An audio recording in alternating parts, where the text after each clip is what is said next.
Welcome, Night Owls, to the Book Club After Dark podcast, an inviting moonlit podcast. I'm your host, Danny. And I'm Michelle. We break down fantasy, romantasy, and thriller novels. All things enchanting, intriguing, suspenseful, and maybe a little spicy. Each episode features intimate discussions on captivating stories, character breakdowns, fan theories, and more.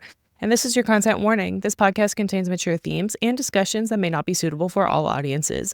Episodes include explicit language and descriptions of mature romance, as well as depictions of violence and other intense subject matter. This podcast is rated R for mature audiences. Listener discretion is advised. Yep, and going forward from here, this will be your spoiler warning. Our expectation is that you have read Quicksilver in its entirety and also the bonus chapters because we will be going through it all. This is your spoiler warning. So let's get cozy because the best stories are told after dark. And tonight's drink of the episode. Tonight we have a special one, and I'm going to show it to you right now. This is called the Everlayne, just because I think her name is so pretty. I thought it'd be fun to have a drink, and those are little bits of strawberry that you see in there. It's very sparkly, it's pretty, it's garnished with strawberry and lemon. It's got a beautiful lemon yellow color to it, Meyer lemon color to it. And this drink can be made a couple of different ways. What it has is limoncello, gives it that nice color, juice of a lemon, sparkling water, and you can also add champagne to this. I didn't for this version, but you can add champagne to this as well.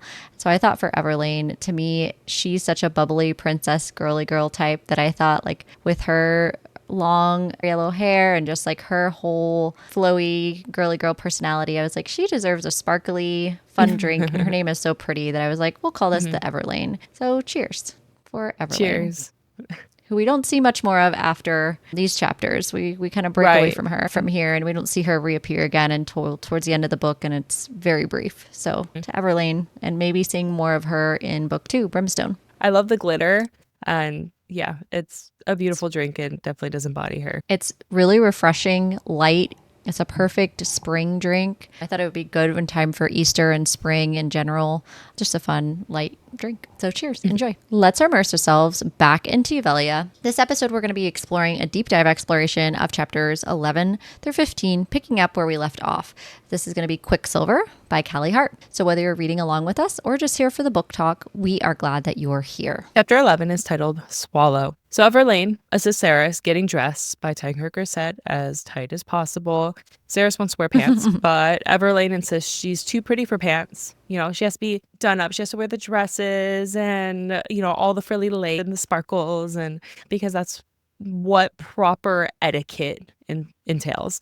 Everlayne also lectures Saeris about not going around punching Fae warriors because she had just punched Kingfisher in the face, and obviously afterwards Kingfisher had carried her into a room and thrown her on the bed and snarled "bad human," and then just left with, and just that whole like grumpy, that was hilarious.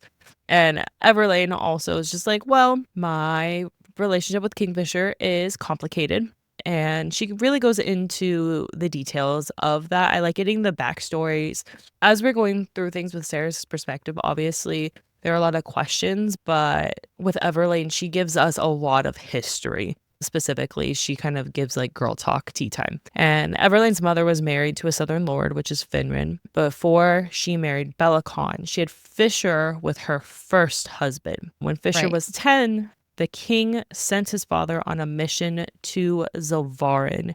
He never returned. Zilvarin is obviously where Saeris is from. And so Fisher's father was sent to Zilvarin and is probably still there. He's never returned, but that does not mean he's dead. So he's someone there. Anytime the author doesn't say he's dead, that means he's alive. But he's hiding somewhere. He's alluded to that he's dead several times, but we don't necessarily know that for sure. And the fact that he doesn't go to like some random place. He specifically goes to Zilvarin, meaning Saeris may have seen this character and hasn't realized that this person is Fae, or because obviously why would she? She knew Carrion, and Carrion isn't Fae. Or he's just kind of hanging out somewhere, staying undercover. But I believe he's there. I don't think he's dead. He's there. And then Bellicon deemed Finran a traitor and blamed him for stealing the Quicksilver, which we know that's Madra's position. Like I believe, and we knew Bellicon knew that. Yeah. So he's basically was like, I'm going to kill you so I can take your wife. which is exactly what he did. He painted Finran, in turn also was able to kind of paint Kingfisher as, you know, oh, you're of the traitor bloodline and your father, you know, stilled the Quicksilver, so we couldn't go to all these realms, and painted this whole bad picture of his dad, and knew the whole time that it was actually Belacon's sister, Madra, who did it. He knew this the whole time and still did the things he needed to do for his own benefit. But anyway, at this time, we don't know this. Saeris is just hearing from Everlayne the story that Belacon has told his daughter and has told everybody else, which is a lie. And Belacon engaged, you know, Finran's wife, Kingfisher's mom, only a year after Kingfisher's dad, Finran, had left. So coincidental. And she is basically an oracle of sorts, and she can kind of see. And so he wants her for this. Belacon does nothing but wants to further himself. So he wants to see any of these future paths because he wants to figure out when he can kind of control a situation. And so he wants Kingfisher's mom to use her for that end. And we find out later that we think that she passed away in childbirth, but Belacon actually slit her throat and killed her. We know that he's just a psychotic murderer, so cool story, Belacon, psycho. Belacon was furious when his mother brings Kingfisher because he wanted his own son and heir. He blames Fisher for the mom dying, but we all know this is not true. This is just what he's told, like, the masses for why he behaved the way he did towards Kingfisher, because, you know, it was Fisher's fault for everything that has ever gone wrong. Everlayne's just explaining this story to her, and she's like, yeah, I know, it doesn't make any sense, and, you know, it's not right, but this is kind of the situation we're in. Everlayne leaves to go get breakfast. Saeris repeats the words, Anarath more in her head. Kingfisher knocks at Saeris' door. His lip is bruised. He's wearing more armor than usual, and he has a plate of food. He draws the curtains, and he says that he's hungover and that the light makes him angry. And I kind of wish that when we were going to get Kingfisher point of view chapters, that it was going to be this backstory of where he got hammered and like whatever happened here, but we don't get that, unfortunately. No. So he's not allowed in the library. He doesn't have private quarters, and he needs to eat. He's like, oh, today has rules, human, because he's like really hungover. And he starts counting them off on his hand. Do not shout. Do not throw any punches. Do not make me do any physical exercise. Do not do all this, right? His lip starts bleeding and he licks it. And Saeris is like, what's happening to me right now? What's right. Her body is reacting. Yes, it is. Yeah. And so he says, careful human, we Fae have an excellent sense of smell. You'd be amazed what we can scent floating on the air. And can you just imagine? That's so embarrassing. Like, you can't hide anything at that point. Oh, awful. Ugh. So her embarrassment makes the scent worse. She changes the subject and then asks why he doesn't have a healed lip. And he's like, I like being surprised. I'm also a fan of aggressive foreplay. That'll be a fun reminder for later. And she's like, what the hell? And he's already, because remember, he falls first, which is another thing I love about this book. But like, he totally falls first and has been waiting for her for 1,000 years almost, because he's known about her since his mother drew her. So he's literally had a picture of this girl in his pocket, essentially carrying around for, 1,000 years waiting for her. I can't even like fathom waiting 50 years for someone, like 1,000 years. Lane barges in. The fact that he's able to have this type of control at all, to me, is like really impressive. Right. Because he's a warrior and he's used to self-sacrifice. And we find that in his backstory. He's not self-serving in a sense, and he'll do what he needs to protect those around him. And since he is... and those he loves. Since he's 1,800 years old, he's had a lot of practice in that sense. Then Lane barges in, interrupting Saeris, choking. And Lane is like, Fisher, did you poison her? And then she's like, why does it smell like a brothel in here? And she immediately like blames Fisher. Like, get the fuck out because you're drunk. Clearly, that's where you spent. You're disgusting. And he just takes it. And he's just like, he leaves, letting him take the blame, knowing that Saeris is the reason why it smells like that. And that's also like double embarrassing. Like, not only him, but like everyone around her can like, that's... Yeah, and then later when in the camp and Danya's like, oh, everyone in the whole camp can smell you guys. I'm like, oh my God. Like, it's just that's like gross. horrifying. Yeah. Ugh. It's so horrifying. like you forget like the Fae are very animalistic in their senses, just very much more natural in how they Yeah. express themselves, and they Hmm. don't like all of the pretentious bullshit is like not a thing. They're like, oh yeah, good job, I can spell you. But then I feel like it, like something that would be taboo to us is restricted to our age too, in terms of Mhm. it. Like I feel like by the time you're like 100, 200 years old, like sex is like, okay, Right, 1,000 years old, you're just like, meh, it's what we do. smashing bodies is There's fine. no, yeah, exactly. Like there's That's it. no, you're over it by then. It just becomes Right. a normal, whatever. It's a normal thing that goes on. So Fisher leaves and tells Saeris to be ready to practice what they learned yesterday. She gets to the library. It feels colder than usual. Rosarius comments that it'll snow tonight. Saeris presses to learn more about the Quicksilver rather than wanting to learn really about the quartz and all the things they need to do there. Saeris asks how the alchemists used the Quicksilver, and because she's like, I'm trying to understand, okay, great, I can talk to it, but like, how does this even work? Like, how do I go where I want to go? And we kind of alluded that in the last episode of like what she needs to do, but she doesn't know this at the point, so she's trying to figure out. So he's saying to her, you need to fix your intentions on the place you want to go, and that sometimes this has not ended well for certain alchemists, and they ended up not in the places that they wanted because they were not clear about where they wanted to go. And the way this reminded me of Harry Potter, where he drops the flu powder in Chamber of Secrets, and he says Diagon Alley Yeah. Did you instead say of Diagon Diagon Alley? Alley. Yeah. Yeah, with the flu powder. The way Yeah. this reminded me of that, I literally was like, oh, it's like flu powder. And I just kept reading. The Quicksilver pool in the palace is like one of the deepest in this whole world. And so he tells her about that, about how there's a Sancerothian pool located in the council halls, the Gilarian pool kept their pool in the hall at the highest mountain peak. The Lassians' pool was located in a sea cave, which is their most sacred place of worship. So I feel like they're always like indicators of where we're probably going to go, especially given that we travel via Quicksilver. So the Listens pool, we didn't Yeah. go to this book, but I do think this most sacred place of worship is the sea cave. I think is a possibility we may go to that in book 2. I agree. think that could be an indicator that we might see that location when we are traveling with Brimstone. Maybe there's a spicy scene in there in this like sea cave. I don't know.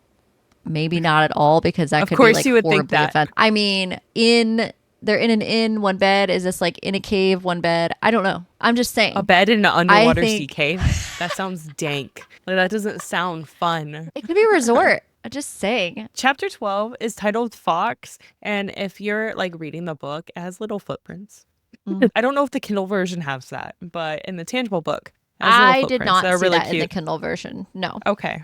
We get our pet in this book, Yeah. which I love a book with a pet, especially dog-like Of ones. course. So it's afternoon now. Fisher and Saeris are in the forge. Saeris is distracted by Fisher's sweat over the forge. She's just like all hot and bothered because he's sweaty and he's, gorgeous and Hmm. very toned.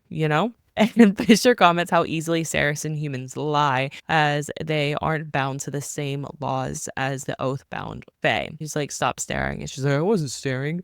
He's like, yeah, okay. And then he nudges her, asking, you like my sweat, don't you, human? And Saeris lectures him that she has a name. He responds that humans are temporary. There's no use trying to remember their names. And then they gauge in like flirtatious banter back and forth, but they're actually like really like rude to each other.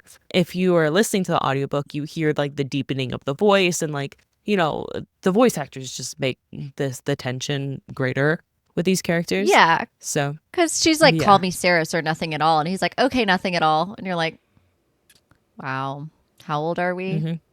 Wouldn't have guessed 1800. More like Anyway. 18. Yeah. So Fisher, he was actually hungover because he and Red went to the Blind Pig, which is a bar or a tavern, and they gambled and drank a shit ton. And Saeris looks inside the Which crucible good for on the him. anvil. Mm-hmm. Good for him, He, drinking and he gambling. needed a night out. Yeah. Kingfisher's been in through hell. He needed to go out with his friend. Give him a break. A night with a guy. Yeah, the best friend. Come on. I guess. All right. So there's this crucible on the anvil, which has, so essentially it's like What's a crucible, Michelle? Tell us. I don't want to say it's like a cauldron, but it's like a Mm-hmm. bowl type container that would be similar in shape to a cauldron, but it's not like, cauldron, boil and bubble, toil, trouble, all that. But Ah, essentially, it is over the anvil, and there's like Fey bone inside. So Fae have tried to study how their DNA makes them capable of using the Quicksilver. So this is why he has like fragments of Fae bone. And now Fisher is trying to test this theory. And as they're trying to test this theory, there's a creature huddled next to the hearth, which is a fox. White fox, big black eyes. And Saeris has never seen a fox before. She's like, what the fuck is that? right. And Which is the way I laughed when I read that. It was hilarious. yes. I mean, there are foxes in the desert, but, she hasn't seen this. Right. And Fisher's like, okay, I'm going to kill this thing because it's a vermin. But Saeris picks it up and he's like, I wouldn't do that. And the fox like bites her forearm. And she's like, Of course. And it's like hanging on please, to our arm for like like hanging such a long on. time. And she's like willing it, like, please just let go, please. Yeah. And he's like looking at her like, I can't.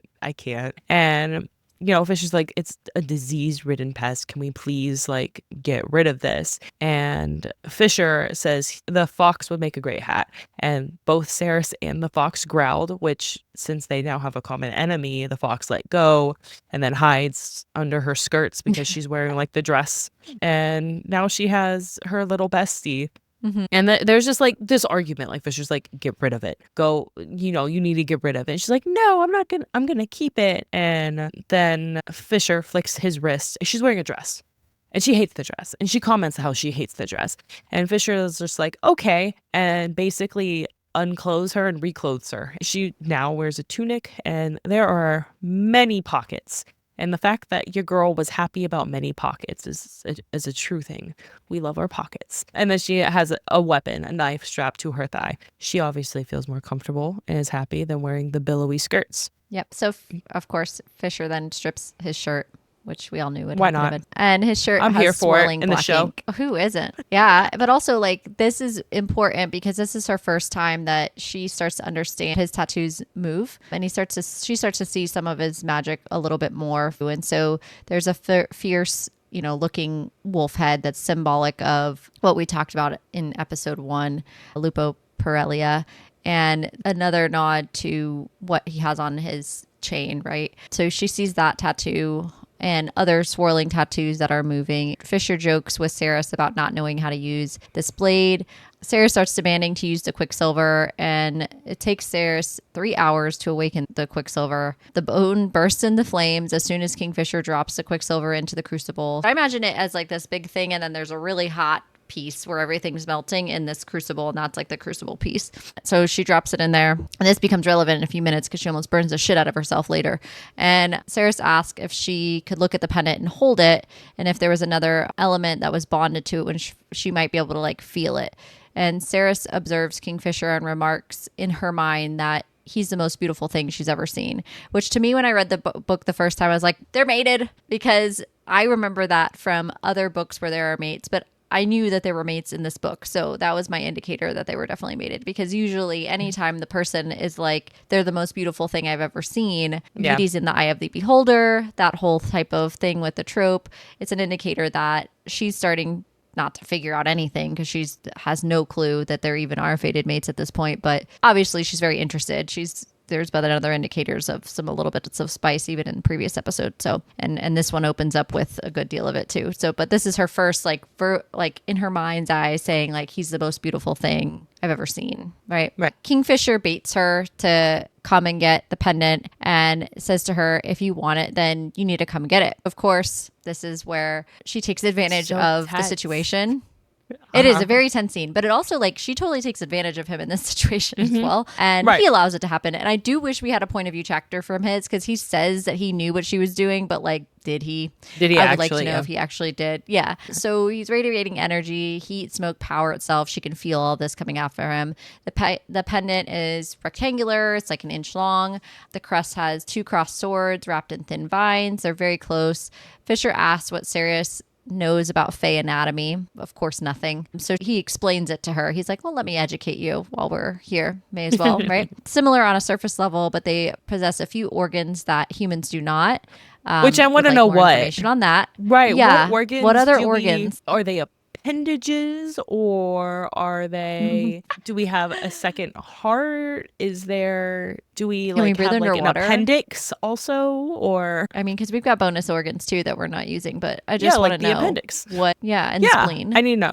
Yeah. Like gallbladder can go too. I mean, we use that, but you can live without one. So they're bigger, taller, hearts are bigger by ratio. Eyesight, smell, taste, hearing are all far superior. Knew that. So he grabs her hand and presses it to his chest to feel his heartbeat. And his heartbeat's very low. Then he places his hand over her heart, and it's like a Not hummingbird over her heartbeat. It's heart. He erratic. literally puts it in between her boobs Right. Oh specifically. yeah. Like Yeah. to Right indicate here. like I'm gonna separate here and yeah. Right here. Yep. So then, of course, he pins her to the wall with his hands and thighs. And he says, I don't hate your kind. I'm just disappointed by how breakable you are.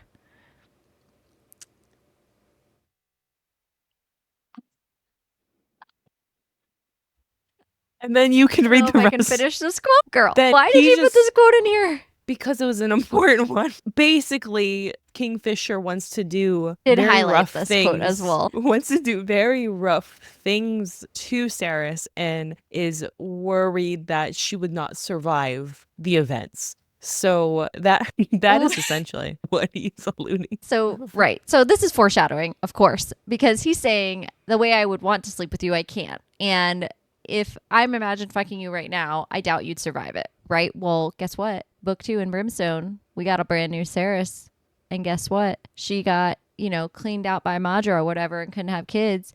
We got a brand new body on Saeris now. She's a That's a good fae point. vampire. That's a good Your girl might point. be able I to didn't have even a think little about baby that. Kingfisher running around.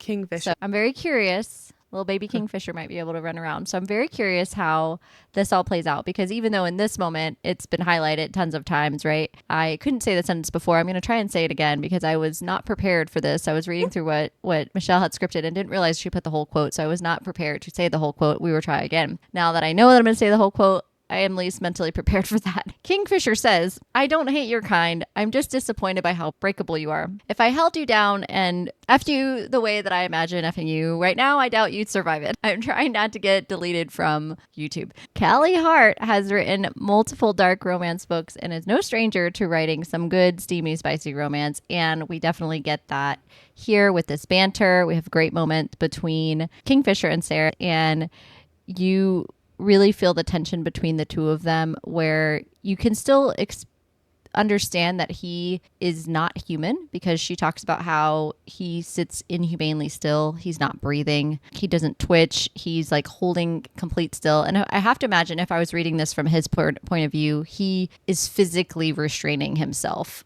at this point. Like he's not breathing on purpose because he like cannot take it because he knows what's at stake. Because when you read his point of view chapter later that he definitely knows what's going on. She tries to say like she's not interested or whatever.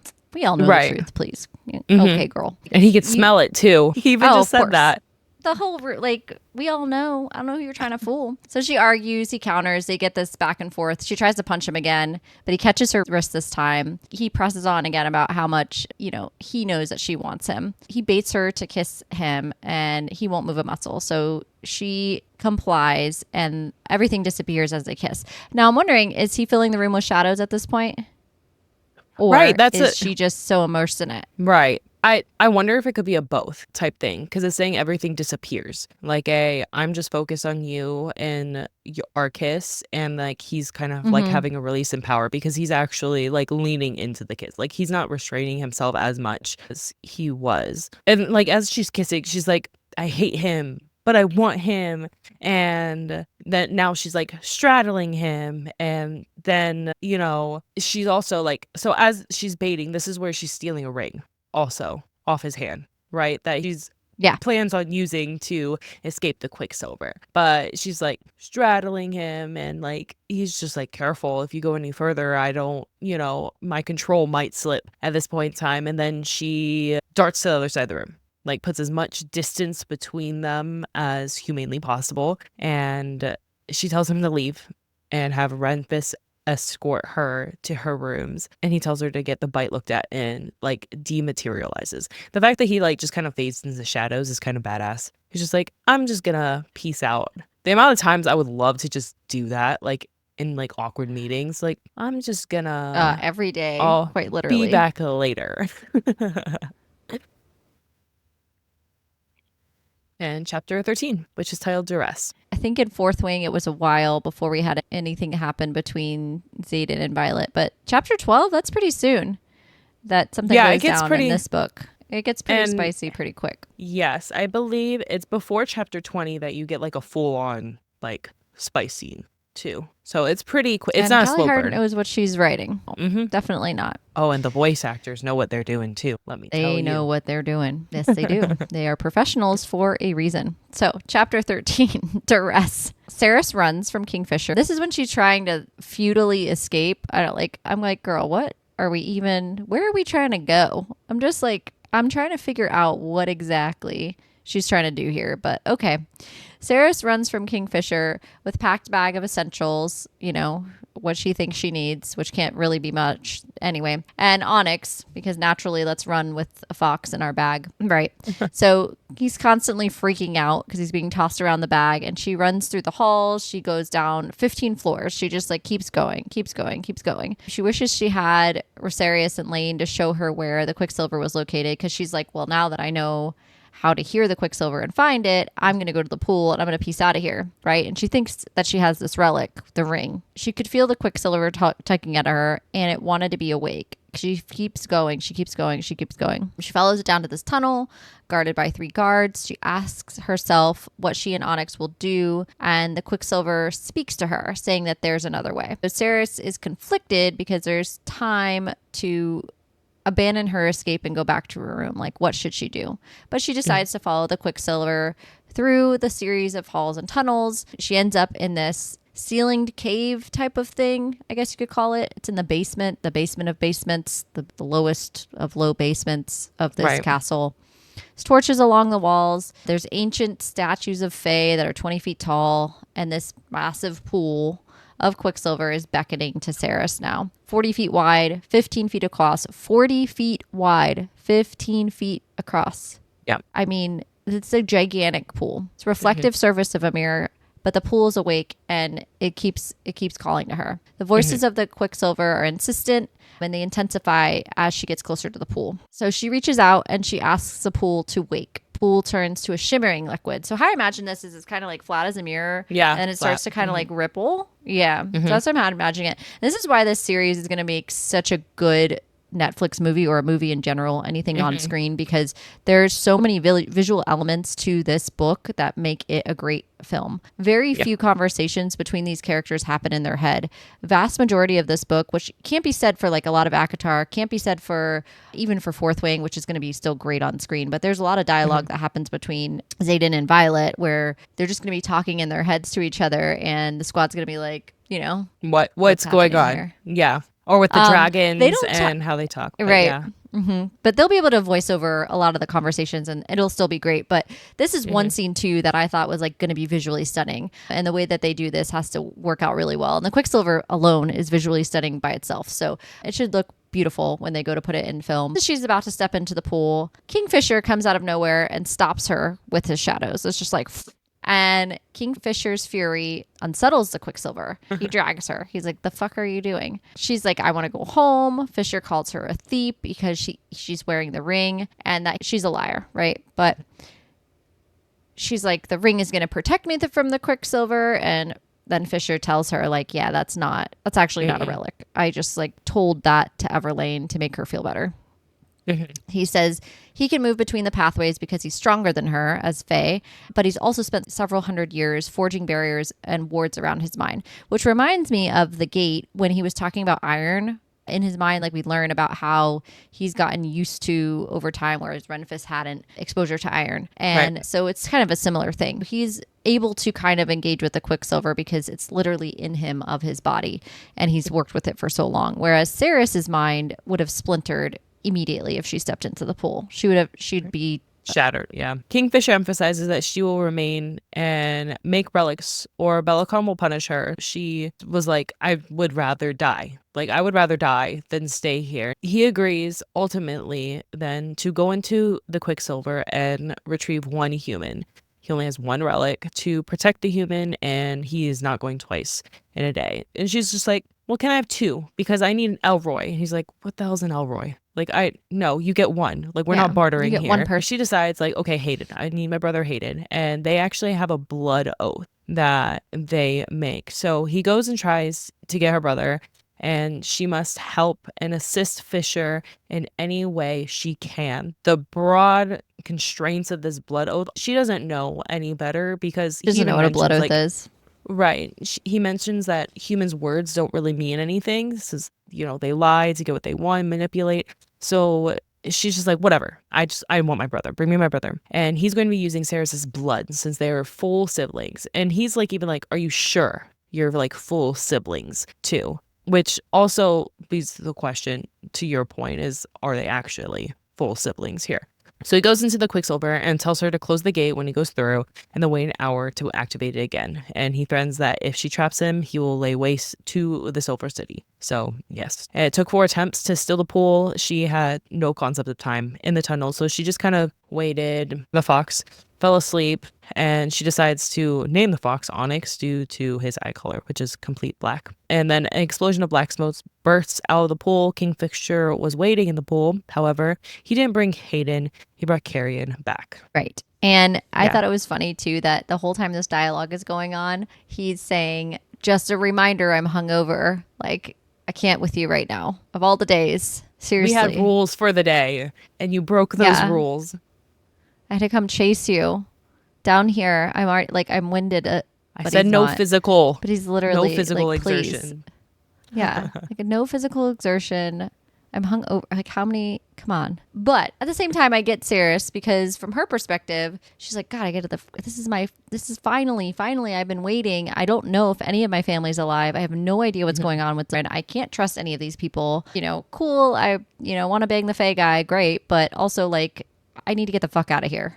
Right. I need to go back to my brother. And so she's just like, I need to find out if my brother's still alive. I need to find out what's happened to my ward. I have to get back. So while it's frustrating for her and to be like, girl, what are you trying to do? Also, you have to imagine her desperation and understand that she can't just chill out in the Fae world knowing that her family, her tiny family that it is, could be, waiting for her. So right. Carrion fucking Swift comes through the pool. Yeah. Chapter 14, the title is The Fine Print, because obviously she realizes that there's a fine print in the blood oath, and now her free will is kind of muddled a little bit because of the blood oath. Kingfisher definitely brought Carrion, and he tracked her bloodline and led him right to Carrion. This is where I believe that they are relatives in a sense, because immediately you're like, oh, it's because they fucked. But I don't think that's sent because it's blood. He followed the bloodline specifically. So their family tree intertwines in some sort of way, shape, or form. And he said he was Hayden Fane. So because of the situation he was in, Kingfisher had an hour to travel through the Quicksilver from Madra's palace, which had 50 guards waiting at the Quicksilver, run all the way to the third, and he just went to Carrion because that's where his scent took him. And Carrion said he was Hayden Fane, so he's just like, all right, let's go. Yeah, but the ability for Kingfisher, right? He has to get out of Madra's palace. And then go back in. Get out of the... Go to the third ward, right? Because that's not... They're not located close. He has to get all the way out. Somehow get out to the third ward. Find Carrion or, Hayden, in this case, who he's looking for. Then come all the way back in an hour. Right. I wonder the extent of his shadows he can use in Zilvarin. Because I wonder if he can, like, travel faster using his shadows. Too. Yeah. Mm-hmm. I mean, it's always daytime, so I don't know how many shadows he could use. I'm sure that helped in a sense. I'm sure he wasn't just, sprinting. Yeah, and the whole time. I don't know that we necessarily have seen... Well, maybe he was able to use a gate. Like, maybe he's been to Zilvarin before, and he was able to use a gate to get through to the third ward. We don't... I would have liked to see this point of view chapter.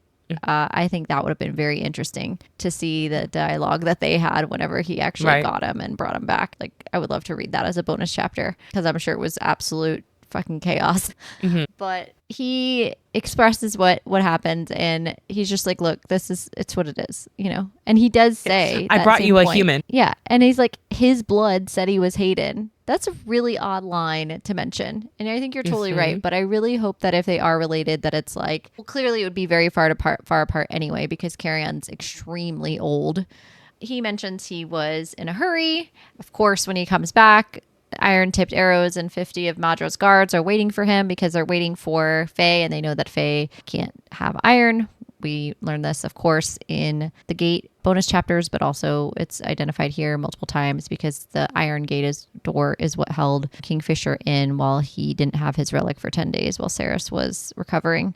So he hates Zilvarin. We need to know why. The reason why is because his father was sent there. He went there for her, though. Fisher stomps through the palace to find a healer and to find Renfus.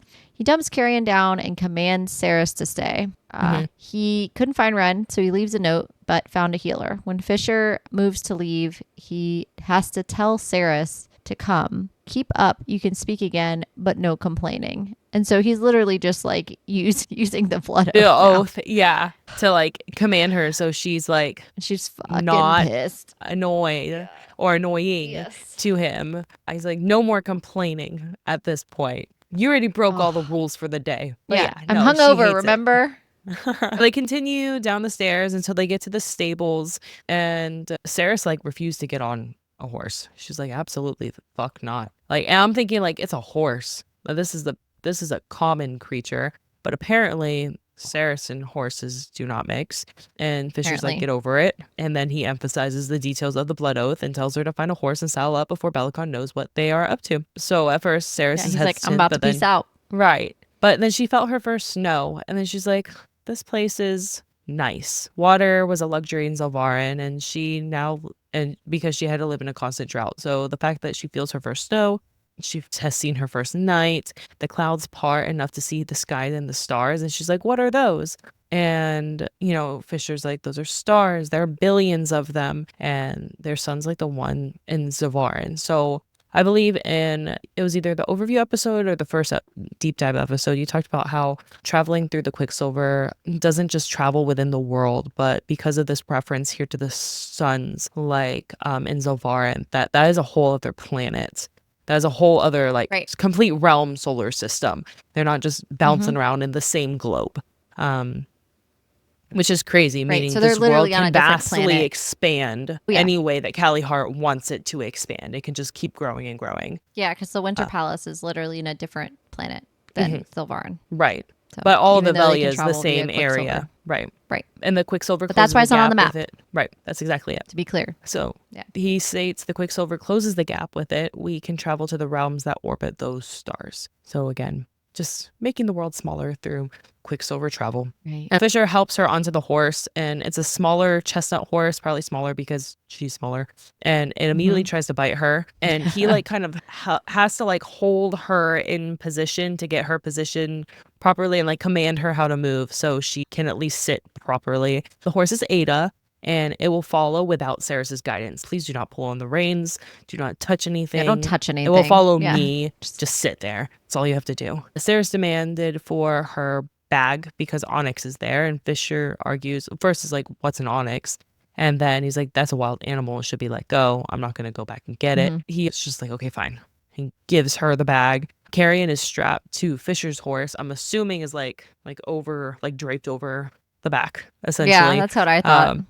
And Fisher wants to leave him since he technically isn't Saeris' brother, but obviously she's like, no, you can't leave him here. She just wants to go home now because she's like, wow, I could have had my brother and now I have fucking Carrion. But he says, and yet you're coming to help me end a war, aren't you? What more notable cause could there be? Congratulations on achieving fucking sainthood. And that's where we kind of end the chapter. Chapter 15, Saerush. Fisher guides them around the town. So we find out what Saerush, of course, means, which is like a chant that they say. It's like cheers. Yes. Yeah. Right. For Kingfisher. And it's a sign of respect, basically. So Kingfisher guides them around the town through darkness. They keep going. They're leaving this area of the Winter Palace and on their next journey to their next place. So they're on horseback, and these haunting wails are echoing across the forest. Onyx is whining. Fisher keeps getting annoyed at Onyx. These crying, wailing voices keep going on and off around, which Saeris is like, what the fuck's going on? So Fisher explains another type of creature, which that they're shades and they're echoes of what's remained after a creature dies in distress.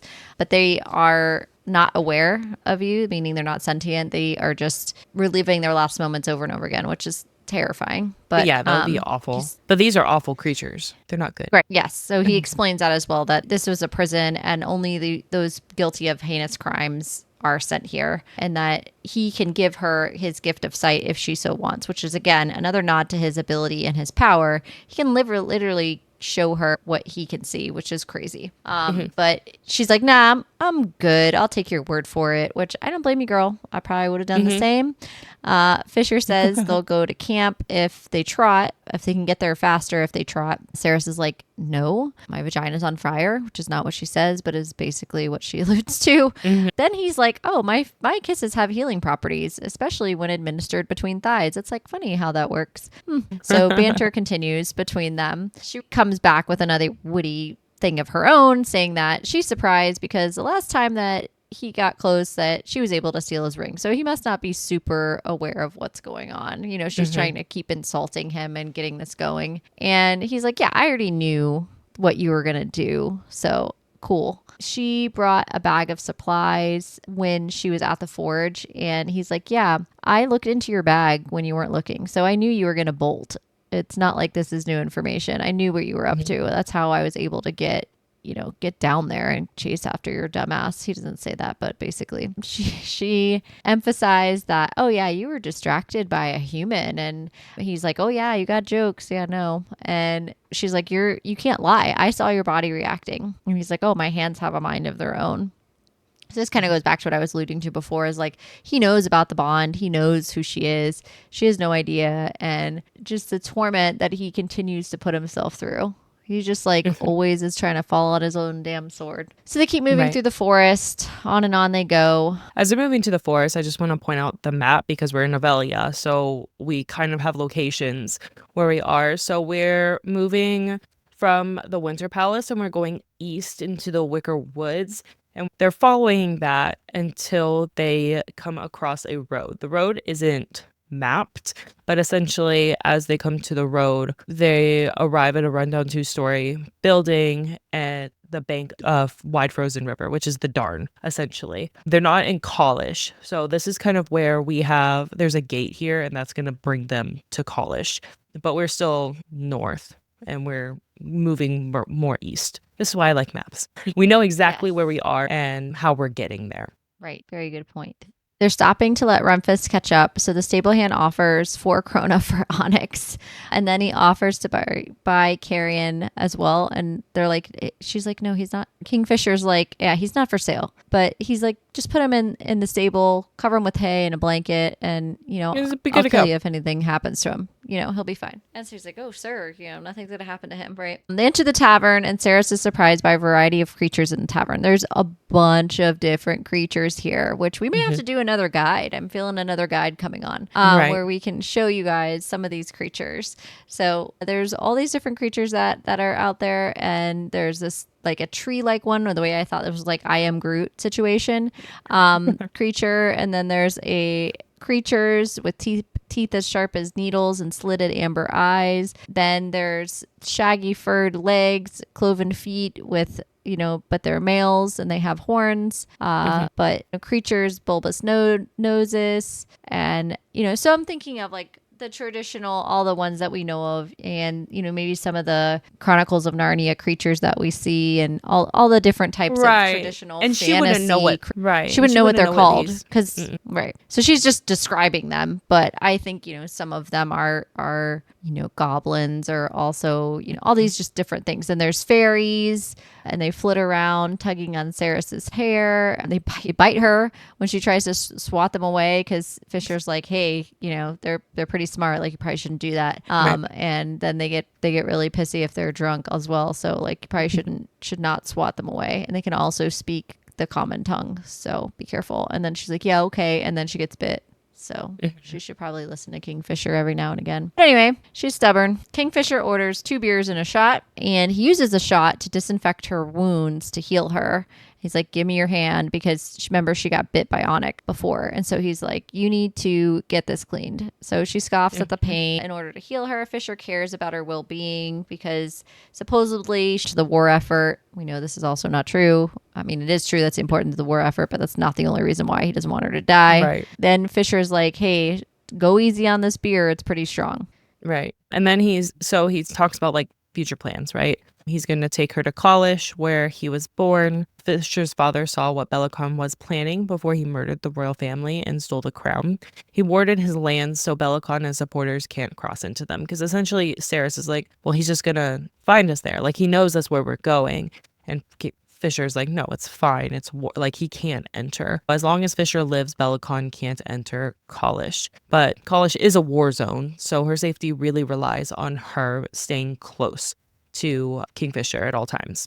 And then 2 hours later, they're basically done eating, and Bren shows up, and Fisher, they like hug it out, and they like, you see like a genuine like hug and smile from Kingfisher for the first time. And then Renfis is like, well, you're officially fucked with what the stunt that you just pulled, because Everlayne's pissed. They had a plan now, but Fisher's like, we did have a plan, but someone decided to change the plan and tried to leave and was going to go in the pool without a relic. And she's like, I thought I had a relic. And he's like, you didn't. And Renfis is like, well, you took Bellicon's alchemist and the sword, so it doesn't matter what the plan was. You're in big trouble. And so Fisher says the last time he laid his hands on a sword of note, he used it to murder the true king and the whole fucking Diantheus line. We're getting a lot of backstory here, where he murdered the whole Diantheus line. Then Ren cuts him off, like, don't talk about this name. I think this also is key, that we don't know Kingfisher's true name also. So I think it connects a lot back to that part too of hold your name near and dear. I also think that Carrion is basically next in line as king that we know of, because of this Dianthus line. He knows who he is, and he was in hiding until it was time, basically. Right. And now it's finally starting to be time for Carrion and his rightful place, because he is of the royal bloodline, which is great, because who doesn't want someone with lots of comic relief to be on the throne? A king. I do. Yeah. No, it'd be great. And then Renfis also interrupts that Bellicon is king and the god swords are dead. So I wonder if Kingfisher ever told Ren what his sister did for his, like, to his sword. The reason why the god sword that he has, the only reason why it's not dead is because she put part of her soul into it. I wonder if he ever told her, like, Ren that. I think so. Maybe he did, but if he didn't, I feel like he probably might have, in the sense that it only means that Kingfisher's sword is the only one that has something to it, because the other swords are actually dead. So it's possible, but Nemerel isn't dead, but Solus's, his father's blade, basically is. There's nothing to that. Nemerel has protected Yavelia for 400 years. And that puts us back to 400 years is when the gate happens. Just for those who weren't following what we were just saying. So the bonus chapters at the gate started 400 years prior. There is conversations that are growing louder. They're saying Renfis Orinthian, Renfis Bloodsworn, Renfis of the Silver Lake. The patrons are in shock. The whole tavern kind of is frozen. There's this like overwhelming sense of pride between all the people here. Saeris only saw what Bellicon wanted her to see, and what he wanted the immediate folks there to see, which was not accurate. So she's hearing this kind of for the first time outside of the walls of the Winter Palace, and realizing that Kingfisher has a very different name for himself amongst the people. And this is where we get the patrons coming up to him, talking about that he fought with the wolves of the Aegean sky, and Lupo Parelia is relayed again. Lupo Parelia is Latin based, and it means wolves of battle or war wolves, and it's referring to that same thing here. But it's a lupo, wolf is a Latin word, and Parelia, meaning battle, quite literally translates to wolf battles.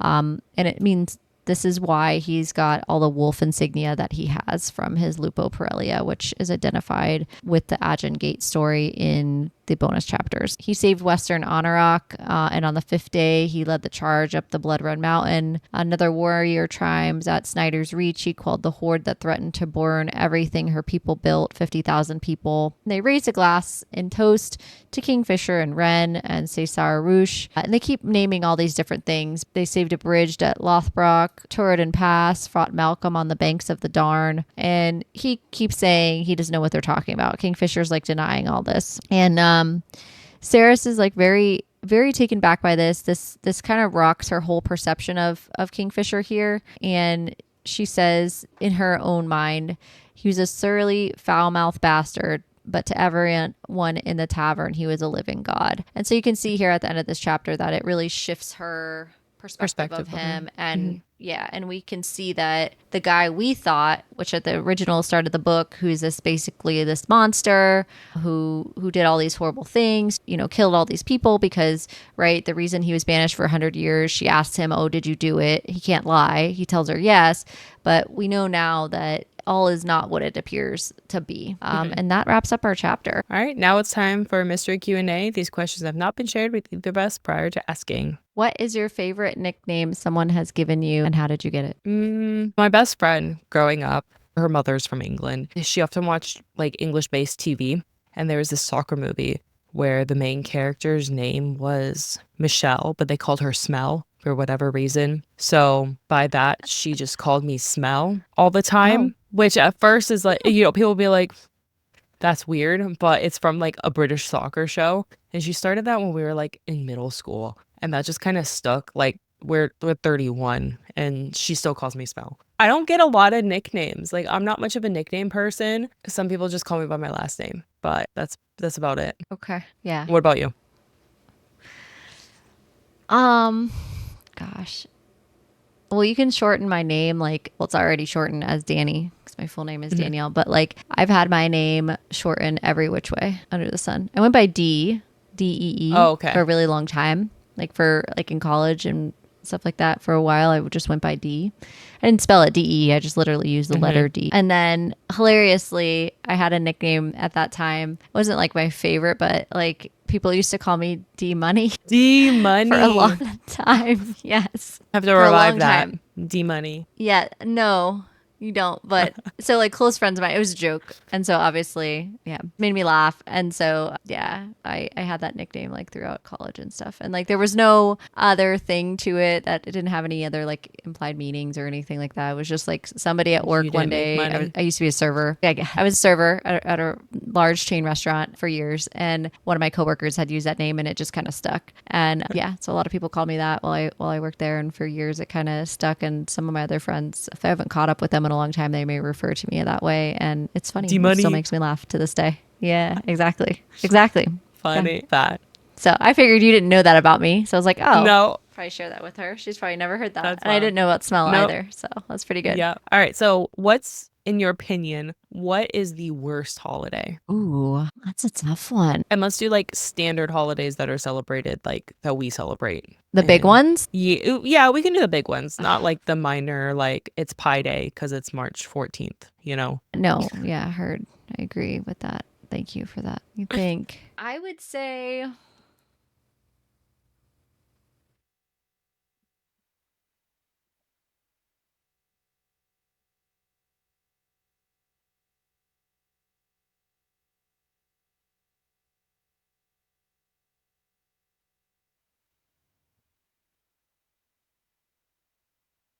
I'm going to catch heat for this. As a dog mom, my least favorite holiday is 4th of July. Okay. Would it also be New Year's then, too?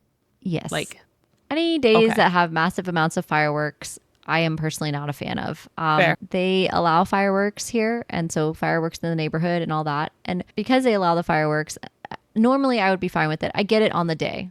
On the day, cool. Go at it for however many hours you want to do in the timeline that makes sense. That's not 3 a.m. By all means, celebrate. That's what the day is for. I'm totally fine with that. However, because they sell these fireworks, people start 4 days before, and then they're still blowing these damn things up 4 days after. And I'm like, listen, I have to sedate my dog. She cannot, she's drooling. Like, she cannot handle herself. She's terrified. So those are probably my two least favorite is New Year's and 4th of July. And fair. it's There's not no really reason 'cause of why me. on Yeah. June 30th we should be blasting off Right. fireworks. Exactly. I'm sorry. Right. This is what I'm saying. I agree. I don't mind on I the agree. day. Like, look, celebrate your Right. day. Totally fine.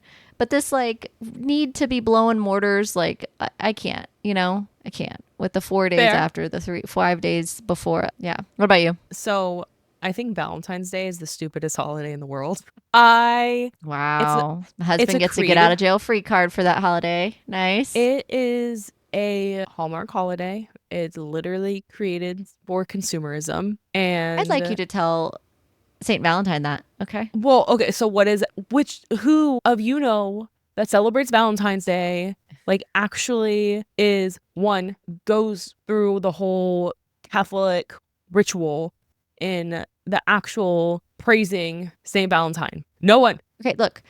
St. No, Valentine no, is look. the patron saint of love and romance. Okay? Okay. His day is celebrated on the 14th. Can we not have something? So you're telling me by buying a box of chocolates is commemorating Saint No. Valentine? Okay. I'm talking about no. It's more about it doesn't have to be a gift. It can be a note. It can just be like Happy Valentine's Day. We're going to go out to dinner together. Something like that. Just to celebrate your relationship and love to each other. But why does it have to be one day? Why are we dedicated? My thing is people funny. use it as a cop out to be like, well, I'm going to spoil you on this one day and Okay, piss hold on one off the second. rest of I the have year. to add to this. Hold on. So my husband also Okay. hates Valentine's Day, so I thought you might appreciate this. This year, Okay. the candle that I got, we'll start here. So this is like a nice candle, like right? Cute. Okay. I love you that's exactly it. Yeah. It's exactly Did it. you see I the love you in the every red? day. Yeah, the top part. I can't read the red. I read the It's a fuck calendar and then- it says Okay. a calendar. It's a candle, guys online who are listening. It says fuck Valentine's Day. I love you every day. That's like- one of the things that I got from my husband this year. That's the So I thing. get it. I just I'm don't. just giving you a hard time. Yeah. Clearly. And believe me, like my daughter, so gift giving is her love language. She gets the basket and everything because I know that fills her emotional cup and that fills her Aw. cup. I will do Yeah. that for her. She gets all the baskets, she does whatever. But me personally, I'm just like, I don't care. If we want to go do something, fine, but it's not going to be any different than any other day. Like I'm not, and Right. Gift giving is not my husband's love language, so he definitely appreciates this perspective. Yeah, Now, if it's my mine is, birthday, I that's think a my different husband's story. Yeah, try again. Exactly.